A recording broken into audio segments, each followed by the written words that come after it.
அது பயங்கரமான accident actually சொல்லப்போனால். காரே பார்த்தீங்களா நசுங்குது காரு அந்த ஆக்சிடெண்ட்டில்.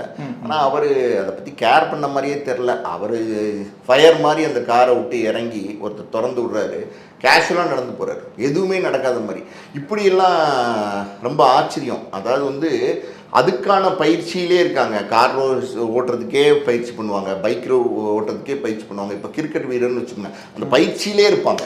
அப்போ அவங்களுக்கு வந்து அது பெரிய விஷயம் கிடையாது. ஆனால் அஜித் சாரை பொறுத்த வரைக்கும் அவர் வந்து அது ஒரு பேஷன், அவருடைய ஆசை வந்து ஜெயிக்கணும், ஓட்டணும், இதெல்லாம் அவருடைய விருப்பம். ஆனால் அவருடைய பயிற்சின்னு இருக்குது பார்த்தீங்களா, அது அவருக்கு முழுமையாக கிடையாது. அவர் எடுத்துக்கிறாரு. இப்போ வந்து சினிமாவில் நடிக்கிறாரு, முழு நேரம் நடிகனாக இருக்கிறாரு. தமிழ்நாட்டை பொறுத்த வரைக்கும் மிகப்பெரிய ஒரு சூப்பர் ஸ்டாராக அஜித் சார் இருக்காரு. அந்த பயிற்சி எடுக்கிறதுக்கான அதாவது எப்படி சொல்ற டைம் வந்து அஜித் சாருக்கு ரொம்ப கம்மி.